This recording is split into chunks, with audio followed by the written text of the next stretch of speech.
You know, I'm really reluctant to be here I know. because of previous threats against my life and other things that have happened. I can understand that. I do appreciate you coming That's in. why I quit, because I want to just move on my life. They're not going to do anything. SOBs. I'm just sick of it. You know? Right. This is just getting to us, and we are looking into it. Basically, right now, we're looking to see if there's merit to what's being said to us or what's being told to us, as far as from the complainant. And if there is merit, we've already met with the district attorney's office. You know, Mr. DeRozier, no names were mentioned or anything like that, but information was provided to him from how we received it. And you know, I mean, if there is any criminal acts that were committed, you know, people are going to be held accountable for it. So we'll go from there. I want to introduce myself again. My name, I just met you just for a few seconds ago when you came in. My name is Mike Aber. I'm an investigator with the Louisiana State Police. Today's date is 27th. Yeah, March 27th, 2015. The time is, you have the time? I left my Yeah, it's right about 1. About 1 o'clock. About 10 till, actually. Let me go get it.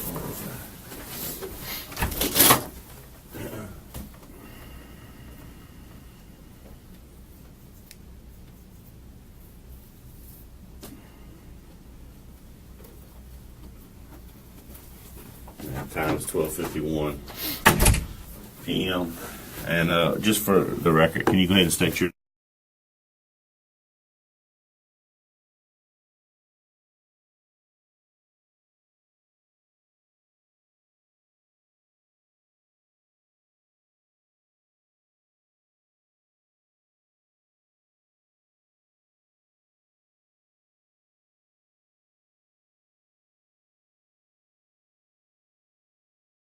Okay, Mr. Patterson, we briefly talked before coming in here to get a recorded interview. Do you know what you're here for?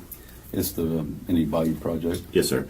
We received a complaint from an individual concerning the Indian Bayou project, which was between 2007, 2008, somewhere around there. Yeah, I can give you more specific dates. Okay. During that time, who were you employed? Gravity Drainage District 8.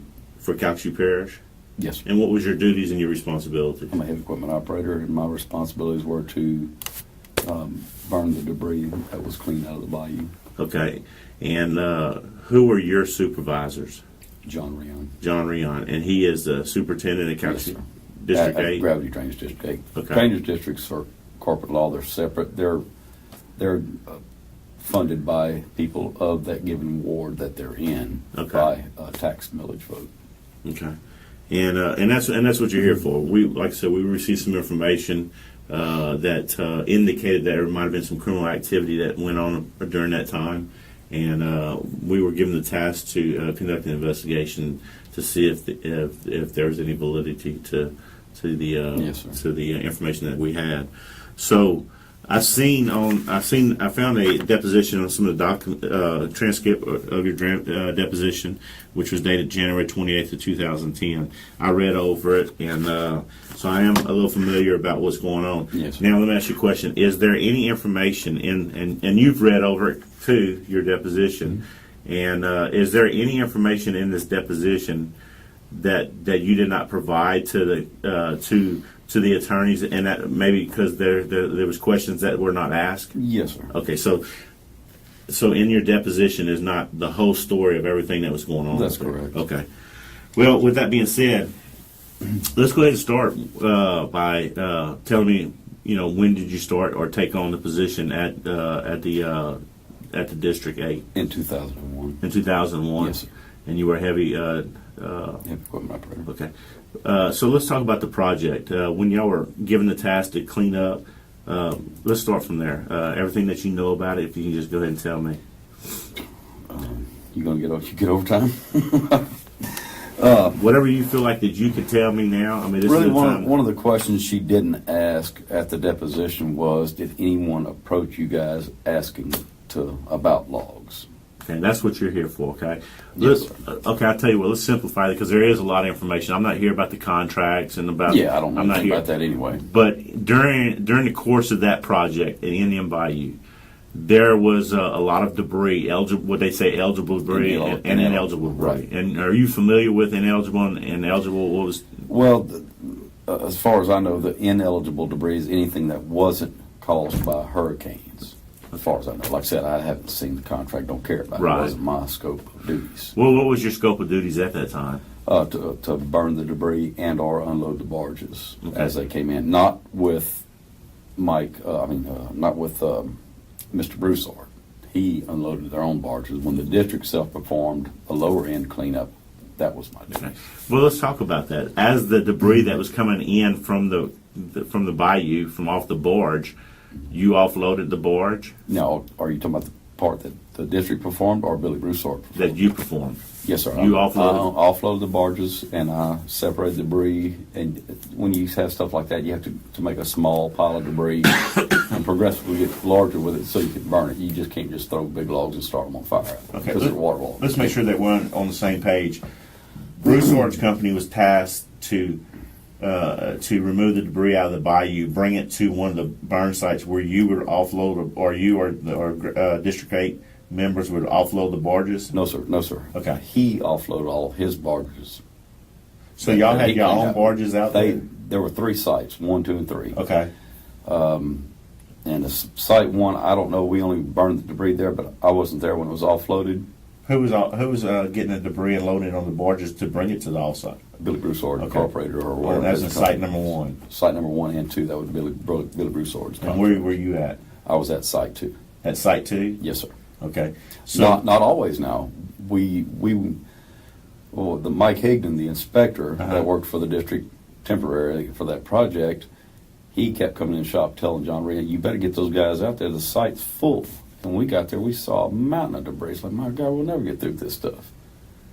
But we didn't have anything to do with the gathering and offloading of the debris. Okay, nothing at all. So where did your job start at or begin at? At site 2. At site 2. Yes, okay. sir. And so what did you do? Like in the morning when you would wake up, you go to site 2 and yeah, we go to site 2. We'd start our machines and let them warm up until the daylight broke, and then once we could see, we could safely work and burn it. So the debris was already offloaded off the barge on the bank? Yes, sir. And more was coming during the day, obviously. Right. But so y'all never took the debris off the barge. No, sir. Broussard's company took it off and put it on the bank. That's you moved correct. it from the bank to the burn pile. You started. No, it was already at the site, and we just dismantled the debris, so to speak, like I said earlier, so we get the smaller stuff to build a fire, and then you progressively stack bigger stuff on it and burn it. Okay. Well, let's talk about the debris. Within the debris that was being brought to burn site 2, and you said you was at burn site 3 also? That was only when the district performed the work. Billy Broussard had nothing to do with that. Okay, he just had burn site 1 and 2. That's correct. Okay, so you were at burn site 2 when Broussard would deliver the debris to the bank. Y'all would separate it, make small piles where y'all could start y'all fires. That's correct. Okay, so what type of debris was it? I mean, we're talking logs. One of the complaints was that there were sinker logs. A lot of sinker logs. Yeah, whether it be cypress, tupelo, gum. Right. All of that has value of it. You bet. You bet. And when we say a lot of sinker logs, what's your definition of a lot? You were out there, you seen it. It's hard to put a number on that. I mean, there was so much debris there. It's hard to put a number. There were a lot of orange X's on the logs. Okay. And the lady it was either FEMA or GoShep, and we got there one day, the orange X's everywhere, and she said, "Who put all these orange X's on here?" I don't know. Okay. Why did they put them on here? Again, I don't know, but normally, if you mark a log, there's only 2 reasons you mark it, either to cut it down or to keep it. Right. Okay, so your responsibility was to separate the stuff and burn it, right? Yeah, me and the other employees. Yes, who was the employees out there? Me, Brian Scott, Johnny Peliquin, Shannon Reynolds, and Mike Landry wasn't with us at that time. He was hired later on, but that was the employees. Okay. So plus Mike Higdon, the inspector. So what was your time that you worked from? What was it that you got out to the site and that you left the site? You mean like from 6 a.m. to 4:30? Yes, sir. Okay, so from 6 a.m. to 4:30? Yes, sir. And you talked about there were some logs that were marked with orange X's, yes. X's. Okay, and these orange X's, you don't know where they came from. No, I don't know who put them on there. When was the first time you've seen them? The orange X's.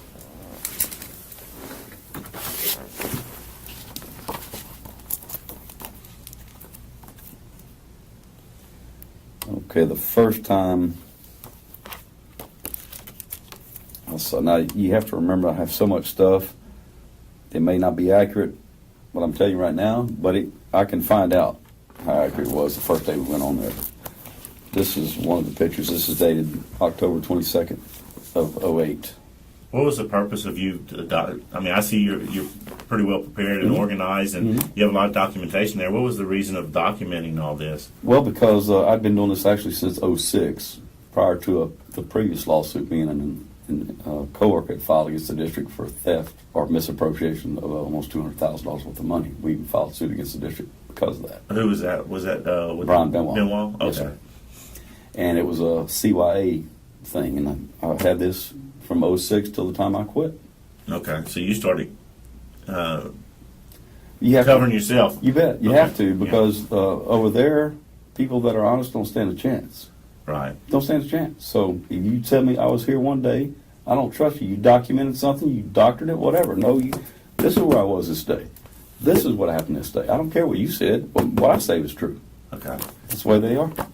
So the first time you've seen an orange X was, you said, October 2000. Sure, the first time I saw an orange X was 11/15/08. 11/15/08.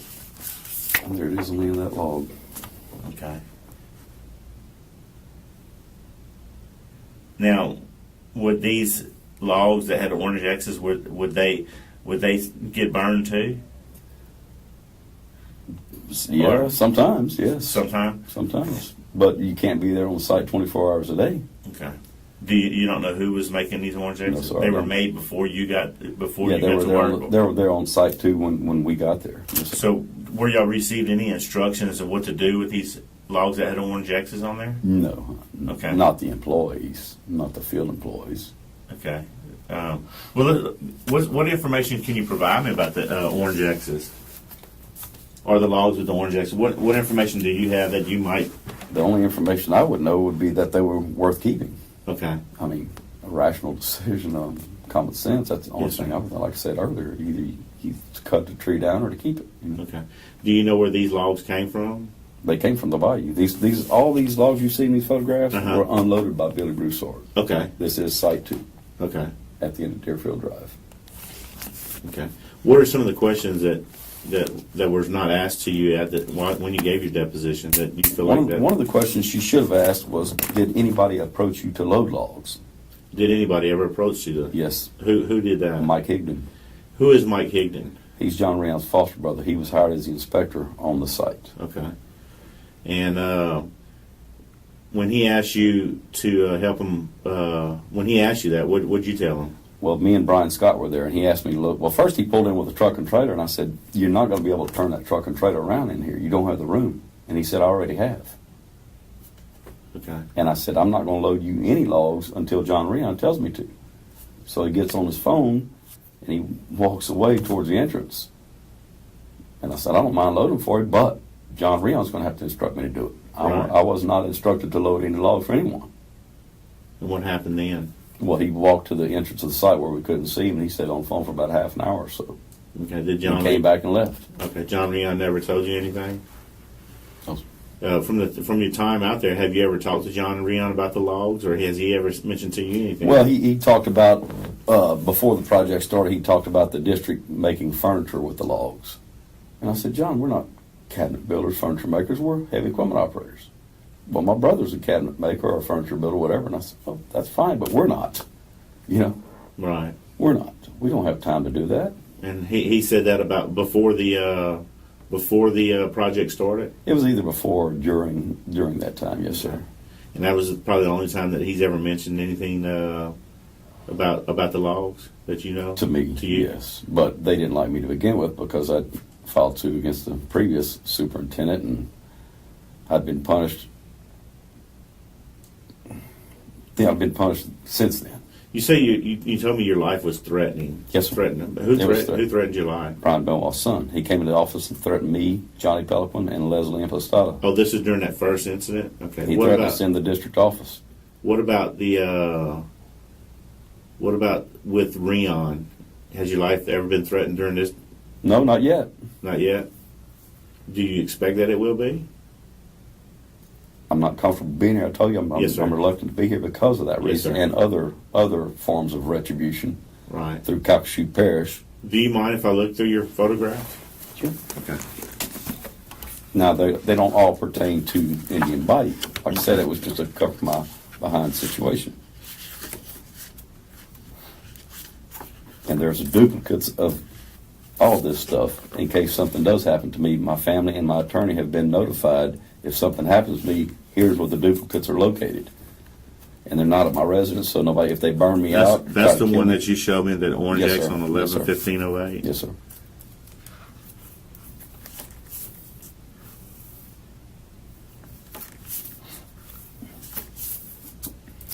And Shannon Reynolds, one of the employees there, came in and told me one morning at the office, you left your light on inside your Traco. And I said, I don't use the light on Traco on the inside. We don't work in the dark. It's not safe. So somebody had obviously been on my Traco at night. Has Mike Higdon, has he ever come out there to the site where y'all were working and burning, or was that the only time he came out there with a truck? No, he was there a lot. He was out there a Yes, lot. sir. And what was his? You said he was just a He was hired as an monitor. inspector, I guess, or monitor, whatever. Okay. Only thing I'm looking for in the pictures is just the logs that might have, other than the one you showed me that had orange X's. That's about the only one I could get. I have to watch, again, this was a cover my behind type Right. thing. So I didn't want everybody to catch on to what I was doing. Okay. Oh, I understand. But you can ask any employee there. I have some other pictures that have where they were more orange X's. And they'll all say the same thing. There was orange X's everywhere. We even had a saying about it. Wild hogs, orange logs, the place is going to the dogs. Do what? Say that again. We even had a saying, wild hogs, orange logs, the place is going to the dogs. Mm. We had to make a little bit of light of the situation, otherwise we'd go crazy. Did you know where these logs were going to, or I have no idea. do you know now or anything? No, sir. I try not to think about the place. I like to retain what little bit of sanity I have left.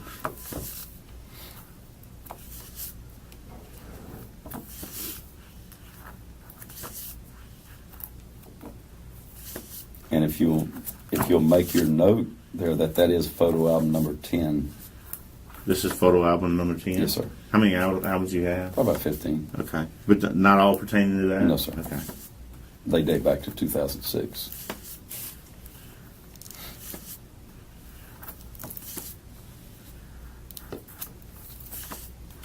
You didn't bring these with you to the deposition, did you? No, sir. Okay. I did bring my attorney with me to the deposition. Who's your attorney? Maurice Tynes. Okay. And John Rion really didn't like that. He sent Paul Swain out to tell me I didn't need an attorney because I wasn't a defendant. Right. And I said, well, it's federal money. Right. I don't want to be involved in any of their kabuki. You get on them. I'm covering myself. Has John ever said anything, or have y'all ever talked, like shop talk, about this stuff that's going on, about the sinker logs or anything like that? Because evidently this has been going on for a little while, and it really hasn't got out into the media or got out into the public or anything like that. It's kind of been all behind closed doors. No, really. Like I said, being as I was, quote, troublemaking SOB because I filed the first lawsuit, they wouldn't tell me anything. Don't want to know. Right. If you want to be crooked as a public servant, that's your bag. It's not mine. Did John ever threaten you? No. I mean, you hesitated. Did he ever say anything to you, or No. what you would perceive He as a didn't threat? have to. Okay. I'd had enough retribution just by his former boss punishing me by taking the job away I was hired for by a board of commissioners and Alan Wainwright took away my position and busted me down to a labor without one board member being there. Without one board member being there. Then he jumped on my ass in office with two of them sitting there, and the president of the board was asleep. Who was the president at the time? What's his name? I can't think of his name right off the bat. George Wilkerson. That name sounds familiar. and neither of them said anything. So because I told the truth about $200,000. So who's John Rion's boss? The Board of Commissioners. Yeah, and that would be Gavin Richard or Gavin Abshire. Gavin Abshire. He was. He was. He was the president of the board, but he resigned because of improprieties. And he told them in the meeting, what you're doing is an impropriety. And the board did it anyway. That was on another project. Okay. It was a shame to see him go because he was an honest board member, and I liked the way he ran the show. Okay. It was really a shame to see him go. He's the best board member I'd seen there since Keith Strickland. Let's look at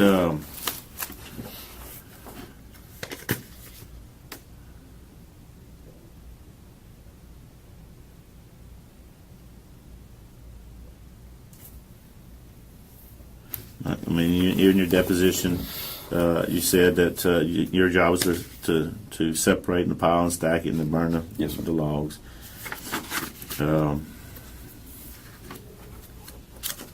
Once it was unloaded on the bank, it was the district employees who moved it from the bank to the burn pile or close by. Yes, sir. The burn pile and the sites are the same, one and the same. Yes, sir. I understand. Do you know anybody that would know how them orange X's got there? Do I know anybody who would admit how they got there? Who knows? I'll No, get to the I don't. point. No, I don't. Who would admit?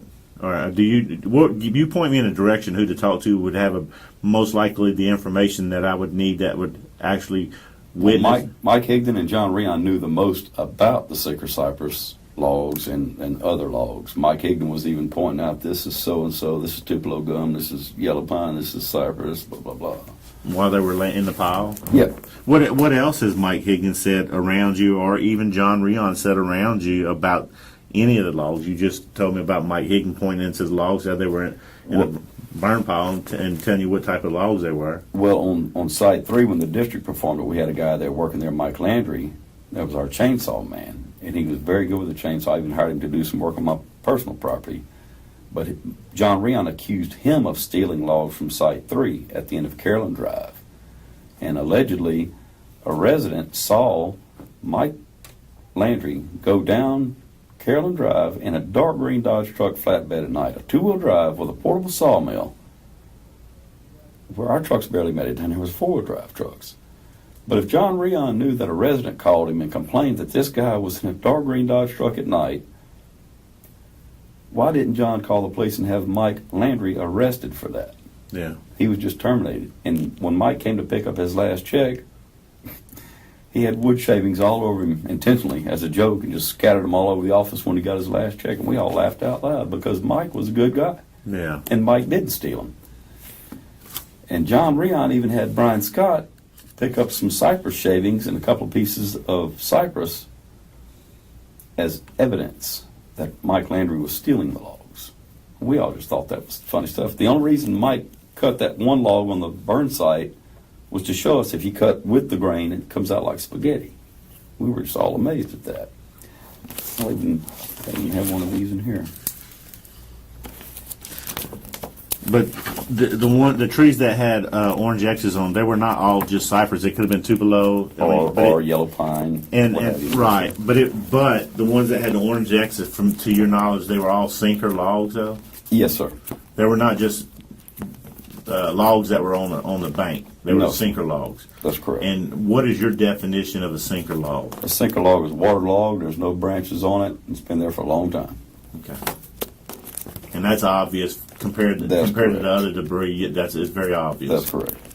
And to your knowledge, them sinker logs, they're worth a lot of money. That you've heard. As far as I know, I'm not much into woodwork. I don't know about trees that grow out of the ground, but yeah, I've heard that they're worth a lot of money. Have you ever heard Mike Higdon or anybody else talk about how much money the logs were worth? Oh yeah. What would Mike say? There's one of the stumps we pulled out. That's a cypress stump. I stopped counting at 250 rings. Wow. That's in the district yard right now. That's in the district yard? Yes, sir, okay. Right inside the gate. And that came from the burn site? It came from Site 3. Site 3? Mm-hmm. It barely fit in our dump truck. Matter of fact, the barge was like this. Oh, who loaded it? Brought it? Johnny Pelican loaded that on the barge. What was the reason of bringing it over there? I guess John wanted to keep it at the yard. I don't know. John Rion wanted to It's keep still it. it's still Yes, over sir. there. I mean, since 2009, it's still there. Yes, sir. Really? Mhm. I guess they don't never decay or anything like that, huh? I think cypress is called the eternal wood, I Yeah. believe. Rotten and pest resistant.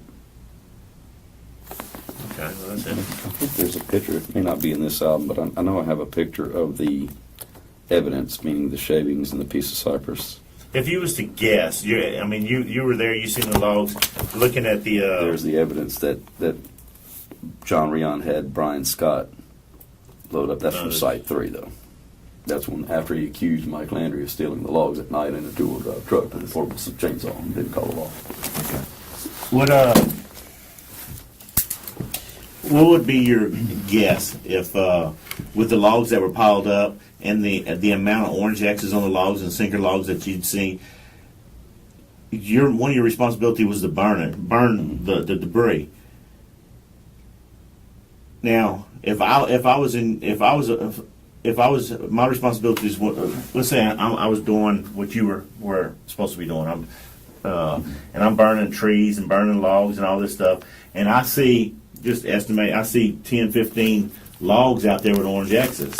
Well, the next day I got to come to work. I didn't get a chance to burn them or get them to the burn pile, and so I come the next day with them logs. You might notice that them logs were still gone or not. They were. Okay. I knew you were going with that question.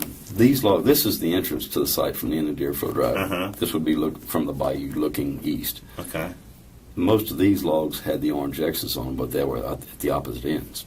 Okay. And this is when the lady Sharon walked up here and she said, "Hey, who put all these orange X's on these trees?" So we're looking at a stack on the road. You bet. That's a good stack. You bet. With orange X's on these logs, Yep. and that's sinker logs because they don't have the branches like you Well, described. why is this pile separate from this one? It should all just be right in the same pile, right? All Yes, like sir. this instead of Then parallel. you have one these another. that stack of logs back there Yes, too. sir.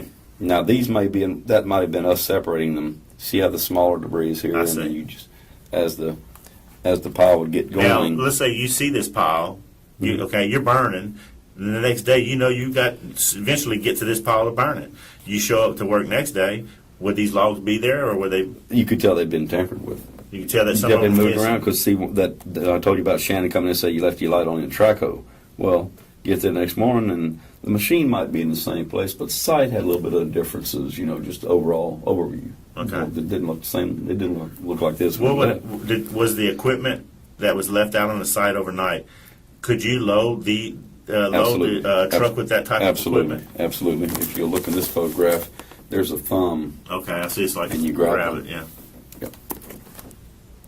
So it had like a thumb, kind of like a. It's a hydraulic thumb. You just Okay. push a button, push a pedal on the floor, and it Yeah. closes against the bucket where you can grab anything, pick it up. Okay. But again, as you see, these are all kind of laid out parallel, where the rest of them are just stacked willy-nilly. So when you come back, sometimes just your guess, it looked like that Yeah. the pile was Had been disturbed. disturbed. Yes, sir. Okay. Yes, sir. And that's dated back 2008. Yes, sir. And now, how long did this go on with The site too. the site too, with all the logs and all that? Okay, I can tell you when I see the first Site 3 picture, I'll know. Okay, we're still here in January of 2009. February of 2009. Okay, there's Site 1 didn't have much to it. It was just a little bit of stuff. That didn't last but a couple of days. Site 1. Okay, Site 2 was complete March of 2009. So you're looking roughly close to 4 months. I 3.5 think we months. started in November, I believe. Okay. But all the way back to the first photograph. Okay, October of 2008 to October 08. to March of 2009.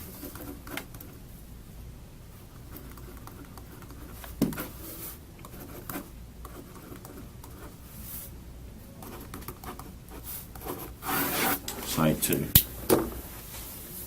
Okay. And we built up the site with silt. I'm going to say a good 3 feet grade difference. And they really weren't supposed to dig silt. And the only way you get silt is if you hit the bottom of the bayou. Well, if you're getting storm debris, trees that have fallen down in the bayou, they wouldn't be on the bottom. Right. They'd just be like this. And do you have a picture of the seal? Well, this is what's left. Okay. It was a big bowl when we started, and I dressed all this off when I was done. It's kind of hard to dress off, but And this is so much mud that's scrubbing. caked on the woods and stuff. Yeah. Let me ask you this: when y'all burned, I see that you burned some logs here. Mhm. Is that sinker logs too? Some probably are. Yes, sir. Okay, so y'all did burn some sinker logs. Yes, sir. But there's no doubt in your mind that some sinker logs were taken. Absolutely. Why would you mark them otherwise? Okay. Did y'all ever burn any of the sinker logs that had orange X's on them? Probably so. I'm You're sure. just not sure. Well, when you're grabbing a log from the side, you can't see the Okay. cut ends.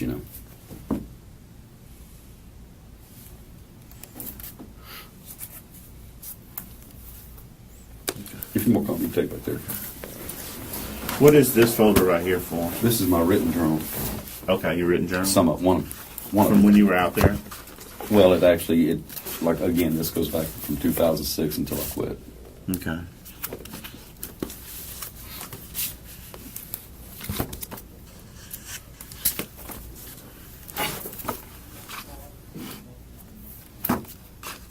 Again, there's not a whole lot of pictures because I couldn't trust anybody. I Right. still don't think I can.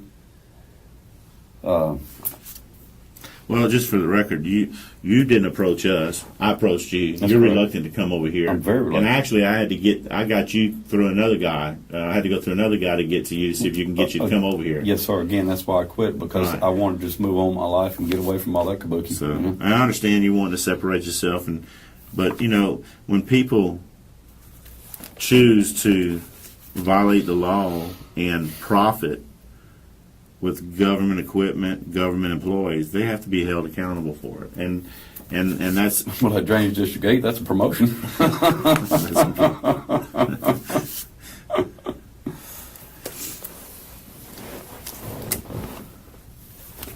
I'm not gonna make copies of any of your pictures or anything like right now. You don't need to. Okay. You can, if it goes to court, I'll bring it with me. Like I say, you can refer to your notes. I want to see that picture dated March from, album number 10, whatever.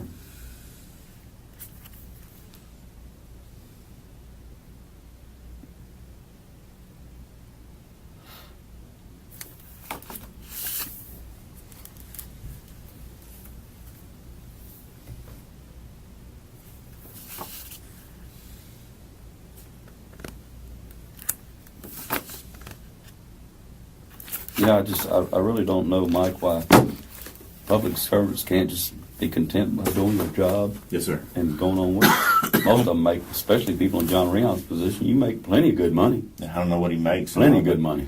Um, I didn't steal, and I didn't make that much money. yes, sir.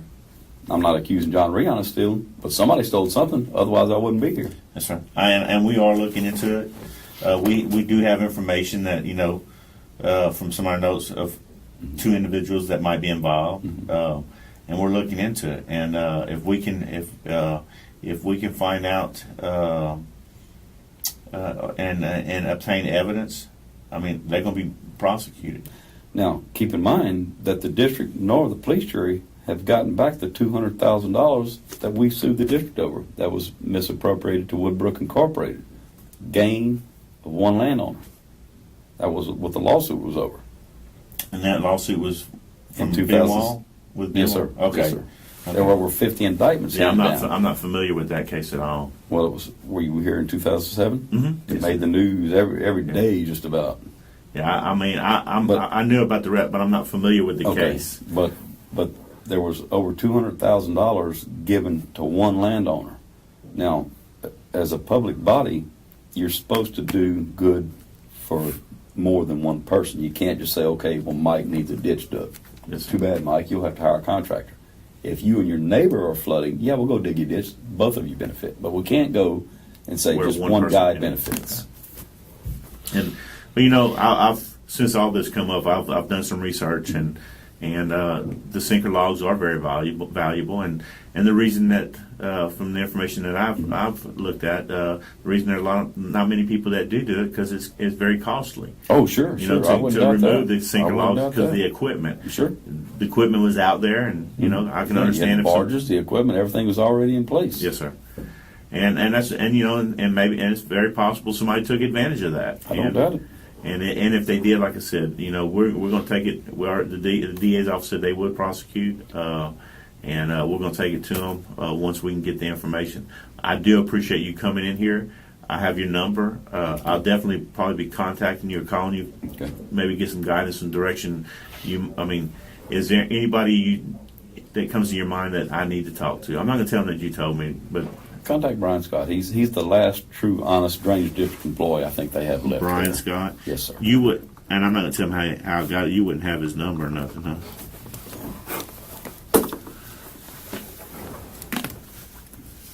He was with me at site too when Okay. Mike Higdon approached us about loading the logs.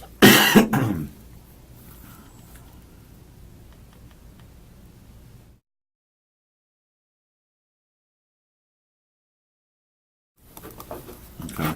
Let me ask you this: would you say would it be a conservative estimate? Do you think at least one truckload of logs got? And when I say truckload, I'll say A trailer load? a trailer load would be a tractor trailer. Oh no, you wouldn't be able to get one in there. Okay. You'd have to get like So a what little type mini of- float, like a 25-foot mini float. A trailer. 25. So how long were these logs about? It's kind of hard to Average. say. 10, 20, 20? 30 feet. Oh, you know. 10, Well, okay. you can't have it too long, otherwise it won't fit on the barge. Okay. You know. Oh, that's true.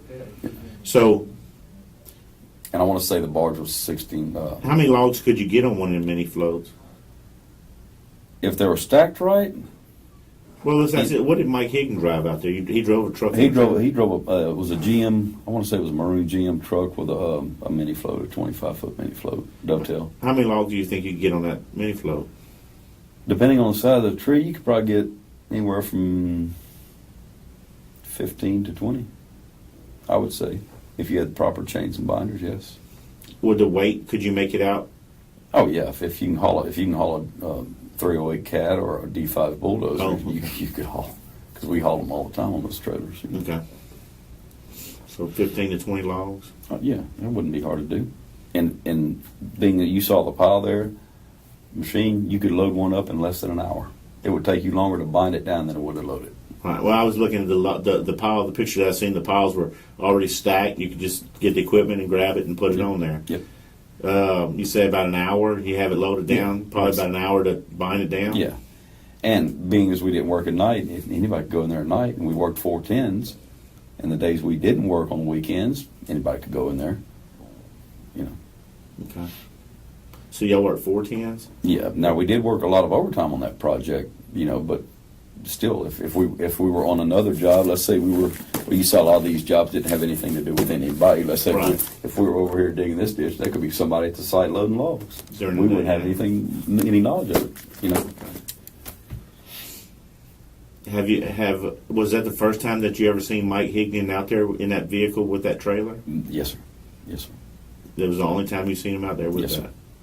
And he never came out there with a trailer again. No, he usually drove a white Toyota truck. He pulled the boat that he rode in Bayou to do the supervision of the job, be clean on the Bayou. Okay. The only time we actually got on the Bayou is when the district self-performed the work on Site 3. In our boats and barges and whatnot. So. Okay. And you could talk to Shannon Reynolds too, by the way.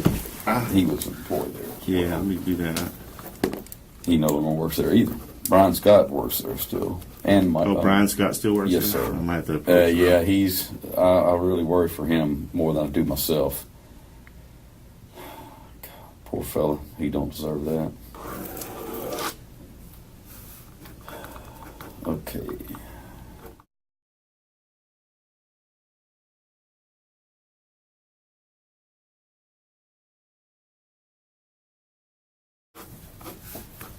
Carl, I appreciate But you see, when coming in. Shannon when Shannon left, he told me, he said, Carl, when I got hired, John Rion told me I want to get rid of them two son of bitches, meaning me and Johnny Pelican that filed the lawsuit. Anything you can get on them, run them off. I want them to run them off. And then Brian, He told it to Brian Scott. he told it to Brian Scott, he told it to Shannon Reynolds, he told it to Braxton Fontenot, he probably told it to Paul too, for all I know.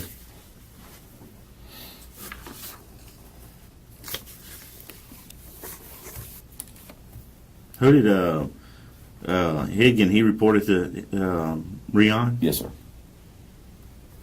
Rion hired him. Well, Rion and the board hired him.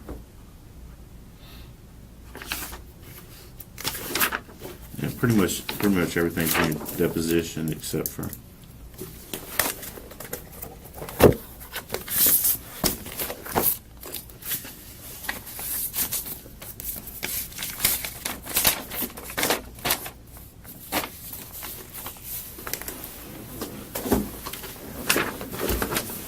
Mr. Everett, to give you an idea, now this is a letter Johnny Pelican wrote to Gavin Abshire of the Board of Commissioners. This was sometimes around 2011. This was after the Indian Bayou project. Okay. And this is really on an unrelated matter. Let me see if I can find it. This, I think he compressed 2 pages into one here. Let's see. I'll be honest with you, Gavin. Shannon Reynolds told me when he first came to work with us that Mr. Rion told him to catch Johnny and Carl doing something wrong because I want to get rid of them. There's something terribly wrong where we work. We all want to do in jar work, blah, blah, blah, blah. And that's true.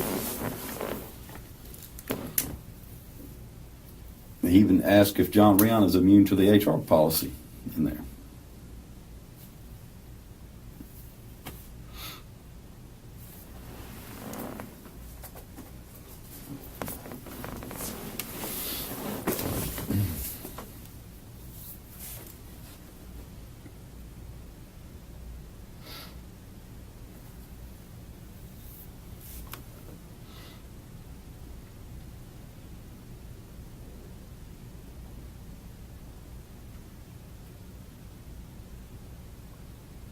And if you like, you can make a copy of that if you like.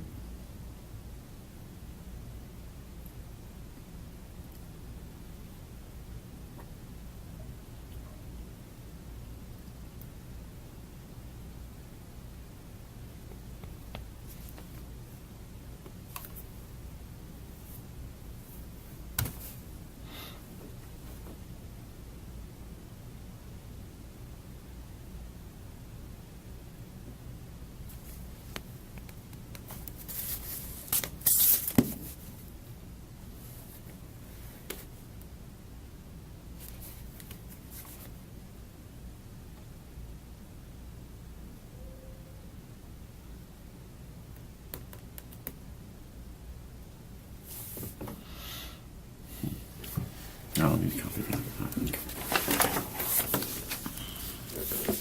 That's just to further illustrate.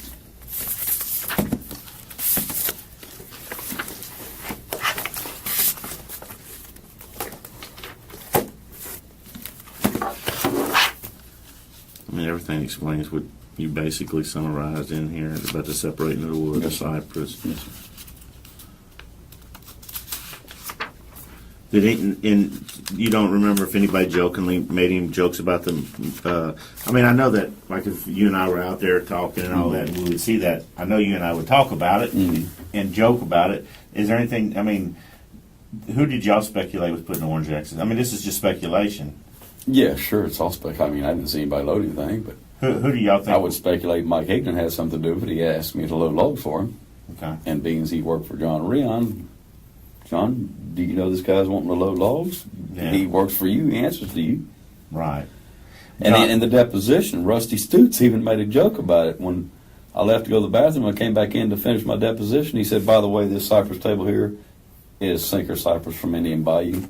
And I came this close to saying, where's the orange X's on the top of it? And did you use 80 grit to get it off? But I just bit my tongue, you know? Now, this table, is that his office or something? Yeah.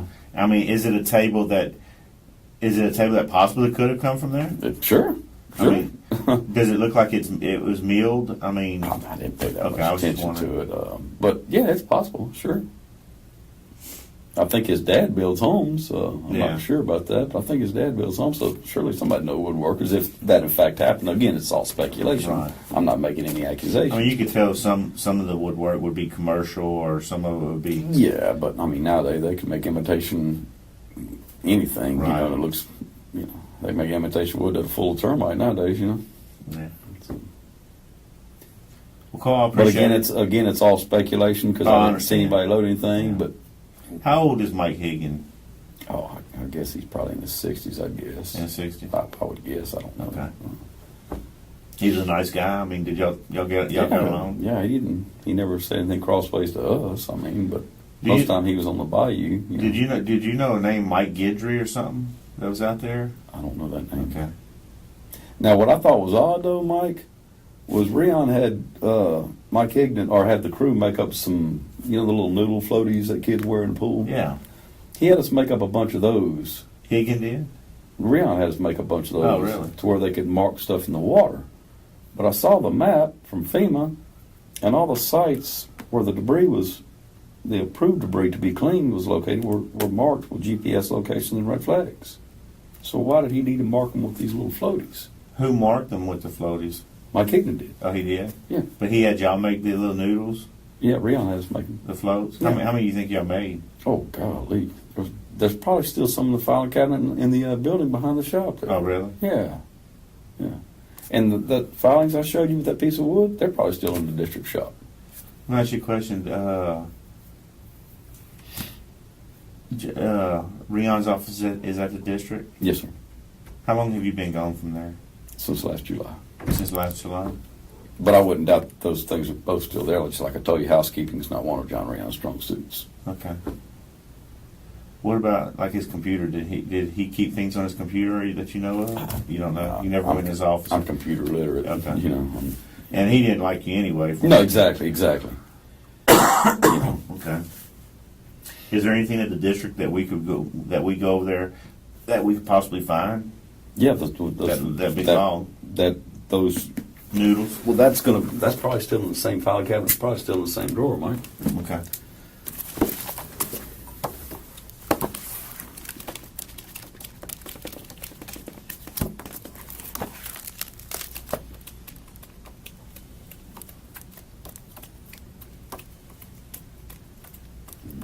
Find it again.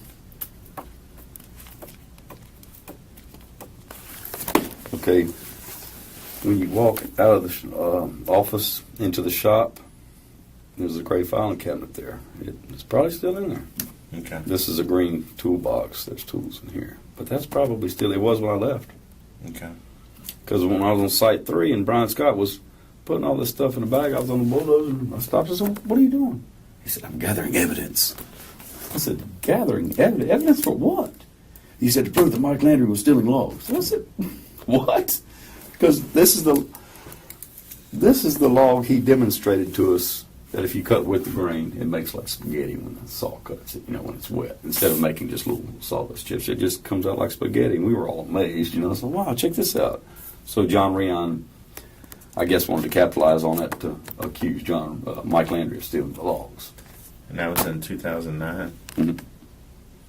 When is the first time that it came up that you remember somebody was out there taking logs? When was it?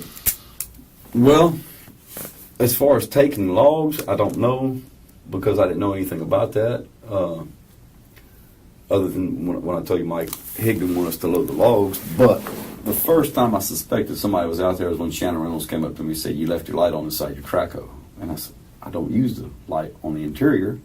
Don't use the lights on the exterior. We're not going to work in the dark picking up trees. It's very dangerous anyway in the daylight. So you certainly don't want to do it at night."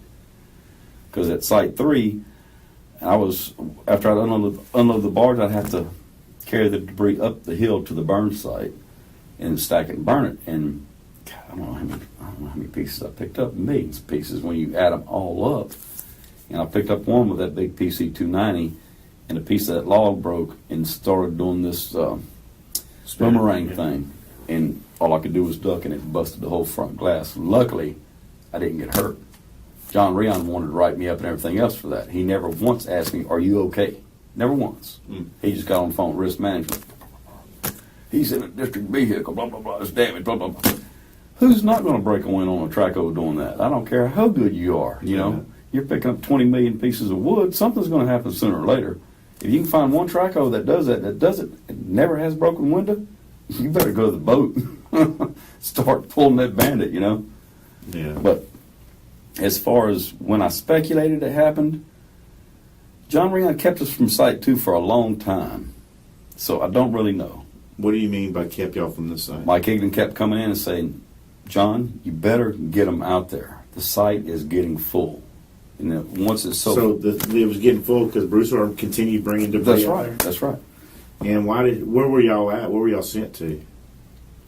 Well, other than Site 2, where were y'all sent to? Oh, we were just out doing our normal drainage district duties. Okay. But Higdon kept saying, Rion, you better get them guys out there. You better get them out there. Billy's running out of room. The site's getting full.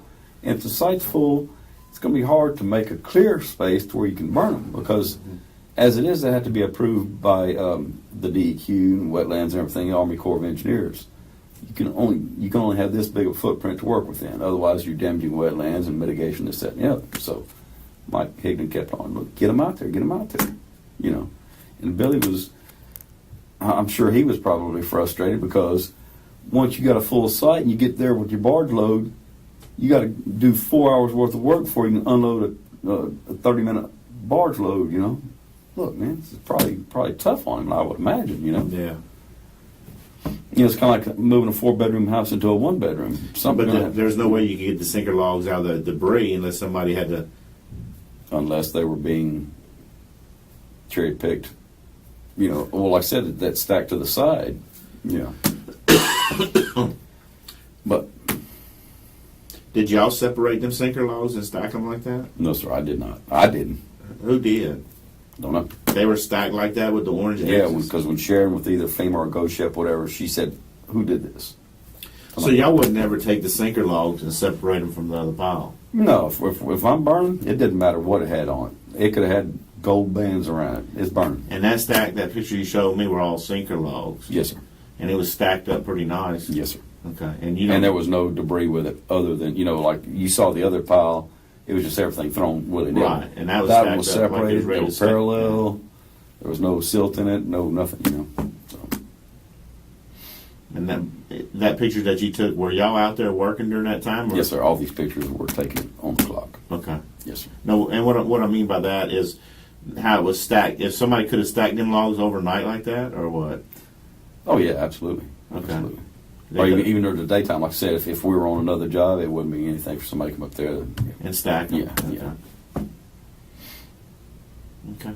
Well, Carl, that's all I have, unless you think that we left something out compared to your deposition. I don't and think so. Okay. Well, I'll stay in touch with you. I appreciate you coming. Okay, thank you. Yes, sir.